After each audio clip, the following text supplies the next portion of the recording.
Hey guys, this is Mike Mahaffey, the old bastard BJJ guy, here for BJJ Mental Models. Back in my day, we had to walk uphill in the snow both ways to get to the academy just to learn some crappy technique from a random purple belt. You kids have it so easy because now you can just subscribe to BJJ Mental Models Premium and get tons of great audio courses to learn new techniques, enhance your mindset, and entertain yourself. You can even get personalized rolling reviews from some of your favorite BJJ Mental Models coaches, including me. It's like having your own seminar, you spoiled little whippersnappers. So what are you waiting for? Subscribe to BJJ Mental Models Premium right now, get off my lawn, and go train. Hey, welcome to BJJ Mental Models. I'm Steve Kwan. BJJ Mental Models is your guide to a conceptual and intelligent jiu-jitsu approach. And today in this mini episode, I want to unpack a very fundamental concept in jiu-jitsu, controlling the distance. Range and distance management are fundamental to jiu-jitsu, and they affect pretty much every technique or position you could attempt. And it's something that does get talked about, but I have discovered recently that exploring how distance management works is actually a lot more complicated than it might seem at first glance. I recently did an episode with my coach, Emily Kwok, about controlling the distance and the relationship between being near your opponent versus far away from your opponent. We did this on a premium service, and the conversation took about an hour. There was a lot to unpack, so I'm going to try to kind of hit the highlights here really quickly. Now, in jiu-jitsu, again, like with most combat sports, we understand that controlling the distance is important, basically the space relationship between you and your opponent. At the absolute simplest level, you've probably heard an instructor tell you at some point that you should take away space when you're attacking, and you should create space when you're defending. So to illustrate that as an example, if you are on top of someone in side control, you're probably going to try to take away as much space as possible so that you can get that chest-to-chest connection, keep them pinned on the mat, and prevent them from moving. On the other hand, if you're the person on the bottom, you're probably trying to make space because you need that space to escape. And that's why you do things like use frames. Part of the purpose of a frame is to create space with your opponent so that they can't easily get too close to you within that range where it gets difficult to fight. So that idea of taking away space when attacking and creating space when defending, it's a good overall guideline, but you'll realize pretty quickly in jiu-jitsu that it's actually a bit more complicated than that, and there are exceptions to that so-called rule. As an example, part of your body might be near and part of your body might be far away. So it's not like you're all near or all far. Sometimes you want to take away space in some places but create space in others. A common example, if you're playing knee on belly, you might be trying to take away space around their neck. Of course, you're trying to make a close knee connection with them with the leg that you have on top of their belly. But your far leg, you want to keep away from them because that helps you establish base and it prevents them from being able to grab that far leg, which is how a lot of escapes and reversals from bottom knee on belly happen. So this is an interesting example of where part of your body is close and part of your body is far.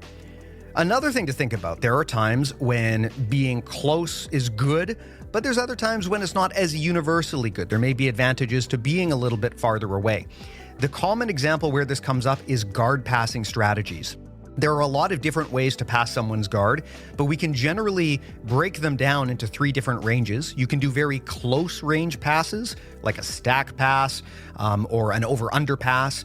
These kinds of close range passes work by trying to crowd the person so closely that it's hard for them to get out. You can also do long-range passes where you are at a distance, and this prevents people from easily getting a hold of you while you're trying to pass their guard. So things like a Toreando pass or a long step pass are examples of passes that happen at a bit of a distance. And then there's also this middle zone. Sometimes you're neither near nor far, you're kind of in between, and that can have its own advantages as well. So if we're talking about the engagement phase of guard, which is where neither you nor your opponent have solid controlling grips on each other and a specific guard has not been established, then you might find good success being in a middle zone where you're neither too close nor too far away. It can be advantageous to be in that middle zone when you're setting up a guard pass because If you get too close to someone while you're trying to set up a guard pass, then they can grab onto you and enter a guard. But if you're too far away, then they can just get up and you're not really controlling them. So often when you're setting up a guard pass, you want to be in this middle zone where you can grip them, but they can't easily grip you. I've made some content with Stefan Kesting from Grapple Arts where I refer to this as the Goldilocks zone. You want to find that middle zone where you can get the grips on them, but they cannot get good control over you. Once you've done that, then when you start entering into an actual guard pass, you might want to get in real close for those close range passes, or you might want to back out for an outside pass where it's easy to go around their legs. And both of those are valid options. So again, we have different competing situations, one where near is good and one where far is good. And this can make it really hard for beginners to find and establish an overall rule for distance management. Because the example that people give about take away space when you're attacking, create space when you're defending, it's mostly true, but there are clearly many exceptions to that. So how do we balance this? I would say your goal with distance management, regardless of the position, whether you're on top of the person, on bottom, whether you're standing, your goal is to be in a situation where you can get good control of them, but it's hard for them to get counter control of you. And that might mean you're really close to the person. It might also mean that you have to make a bit of space. It's going to depend on what you're doing with your hands and what you're doing with your feet. So don't just think about your own body placement. Think about your opponent's body placement. What are they doing? And where can you position your body so that you can check those boxes, so that you can easily control them, but they cannot easily control you?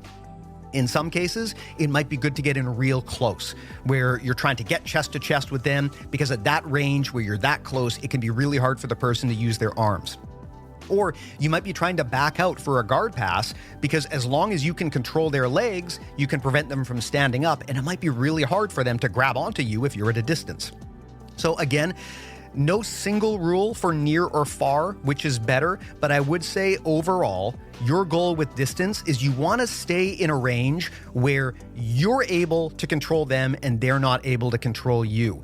And often that means you're not staying at the same range. Sometimes you're weaving in and out. You're getting close, then you're getting far away. And in fact, if you just stay at the same range all the time, it can make you predictable and it can make it easy for your opponent to play their game against you.